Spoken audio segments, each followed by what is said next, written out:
364e vidéo dans ce défi d'une vidéo par jour pendant 365 jours. Donc, il nous reste juste une vidéo. On peut dire que le pari a été relevé. Donc, comment faire pour faire une vidéo par jour lorsqu'on est une fille? Parce que lorsque je me suis lancée dans ce défi, je suivais plein de mecs que j'aimais beaucoup ce qu'ils partageaient, donc dans le business en ligne, etc. Tout simplement pour m'aider moi aussi à booster mon business. Et ce qui s'est passé, c'est que je me suis dit, si eux, ils sont capables de faire une vidéo par jour, je serai aussi capable. Donc, je me suis lancée, sauf que je n'ai pas pris en compte certains points que, bien évidemment, ces mecs-là n'en ont pas parlé parce que, bien évidemment, ils n'en font pas face. Un mec ne sait pas qu'il faut se maquiller avant de faire une vidéo, ne sait pas qu'il faut se lisser les cheveux avant de faire une vidéo, ne sait pas qu'il faut se changer tous les jours pour faire une vidéo. Un mec peut faire plusieurs vidéos avec le même t-shirt, personne ne va rien lui dire, personne ne va capter. C'est différent lorsqu'une fille met le même t-shirt pendant 7 jours. Donc, j'ai dû trouver des solutions pour faire face à ce défi-là et pour pouvoir accomplir l'objectif que je me suis donné.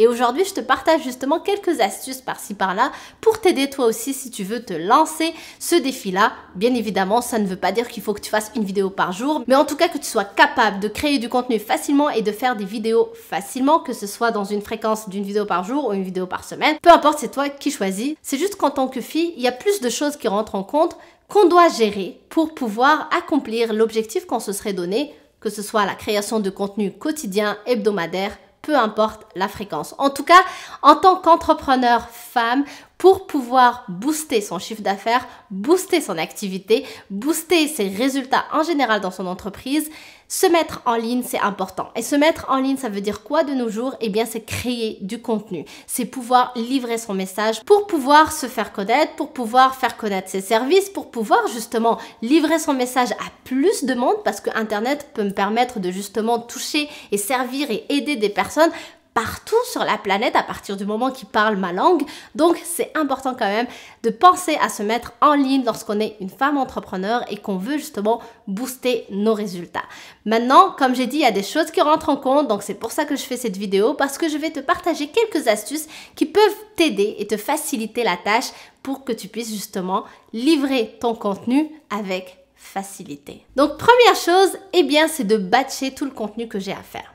Une erreur que font les débutants justement lorsqu'ils se mettent en tête, ok, je vais faire des vidéos sur YouTube, je vais faire une vidéo toutes les semaines par exemple. Donc ils choisissent cette fréquence-là, cette régularité-là. Chaque semaine donc, ils sortent leur caméra, ils sortent leur micro, ils installent tout, ils se mettent en face, ils livrent leur message et ensuite la semaine d'après ils font la même chose. Ils doivent tout ressortir leur matos, installer le tout comme il faut, s'asseoir devant, etc. Au bout de quelques semaines, ça devient lourd parce que chaque semaine, je dois fournir un effort pour faire une vidéo.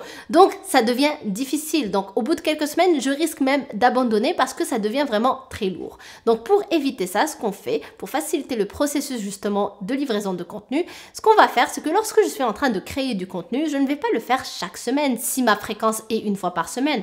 Je ne vais pas le faire chaque jour si ma fréquence est une fois par jour. Je vais le faire en une fois. Donc, je choisis le jour où je dois créer du contenu lorsque je m'assois dans mon bureau, dans ma chambre, dans mon café, peu importe, pour créer mon contenu. Je ne vais pas créer une vidéo, je vais créer plusieurs vidéos. Donc, si ma fréquence est une vidéo par semaine, eh bien, je veux être, par exemple, pendant tout le mois tranquille, je vais créer 4 vidéos. Je vais être pendant 3 mois tranquille, je vais créer 12 vidéos. Donc, le jour même, j'aurai 12 vidéos en place. Ensuite, le lendemain, lorsque je dois passer au tournage, donc lorsque je dois tourner ma vidéo, je ne vais pas en faire une, je vais faire les 12.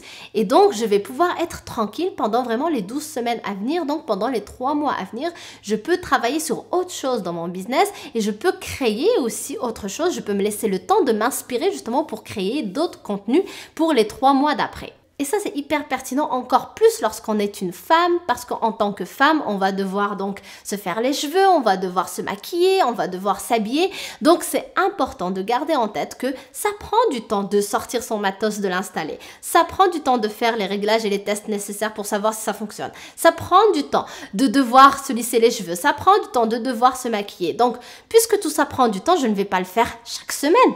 Je vais le faire en une fois. Le jour où je suis prête, où tout est installé, mon matos, et que mon visage est maquillé, mes cheveux sont prêts, mes habits sont prêts, eh bien je ne vais pas tourner une seule vidéo, c'est dommage, je vais tourner 4, 12, 20, peu importe encore une fois la fréquence que j'aurai choisie, mais en tout cas je vais en tourner plusieurs. De cette manière-là, je me facilite le processus. Ça m'évite d'abandonner au bout de quelques semaines parce que j'en aurai juste marre, je serai écœurée de faire des vidéos et ça va me libérer du temps aussi tout simplement pour focuser et se concentrer sur d'autres projets qui nécessitent aussi mon attention pour que je puisse les mener à bien au sein de mon entreprise. Ensuite, deuxième chose que je veux partager avec toi pour te faciliter ce processus de création de contenu, eh bien c'est que en tant que femme, comme j'ai dit tout à l'heure, les mecs qui peuvent mettre le même t-shirt, personne ne va rien dire. En tant que femme, le même t-shirt pendant 7 jours, je pense qu'on va te le dire. Donc, pour faciliter tout ça, lorsque je planifie ma journée de tournage, la veille, je dois prendre le temps de programmer les habits que je dois mettre. Donc, tout simplement, je vais les étaler sur mon lit. Je vais les étaler, non pas sur mon lit parce que tu vas dormir la nuit là-bas. Je vais les étaler sur mon canapé, les mettre sur des cintres et les mettre dans mon dressing. Enfin, peu importe, mais en tout cas, je vais les choisir à l'avance. Tu sais, comme lorsqu'on était petite et que nos mamans nous disaient qu'il faut préparer son sac de l'école avant de dormir. Comme ça, le lendemain, tu prends ton sac et tu pars. Ben là, c'est la même chose. Le lendemain, tu veux juste tourner le maximum de vidéos possible. Donc, la veille, tu dois penser à quels sont tes habits par vidéo. Donc, jamais dans mon expérience de une vidéo par jour pendant toute l'année, j'ai choisi mes habits le jour même. Parce que ça va me faire juste perdre du temps, ça va me faire perdre mon énergie. Donc non, je ne choisis rien pendant le jour de tournage, je choisis tout la veille. Donc moi, par exemple, dans mon expérience, je faisais 7 vidéos par semaine parce que je faisais une vidéo par jour. Donc, je prenais une journée dans ma semaine et je tournais mes 7 vidéos. Donc la veille, j'avais 7 habits qui étaient déjà prêts, qui attendaient juste que je les mette vidéo après vidéo. Et ça, c'est beaucoup plus simple, encore une fois. Ça nous évite d'être écœurés au bout de quelques semaines. Ça nous évite tout simplement d'abandonner l'objectif qu'on se serait fixé. Ça facilite le processus. Donc j'espère que ça t'aide. Si tu as aimé la vidéo, n'hésite pas à liker et à la partager avec les entrepreneurs femmes de ton entourage. Je pense que ça peut les aider. Si aussi tu n'es pas encore abonné à cette chaîne, eh bien je t'invite à cliquer sur le bouton rouge que tu vois juste ici et à activer la petite cloche, comme ça tu es sûr de recevoir mes vidéos. Donc merci d'avoir été là, je t'embrasse très fort et je te dis à demain pour la dernière vidéo de ce défi. Bye!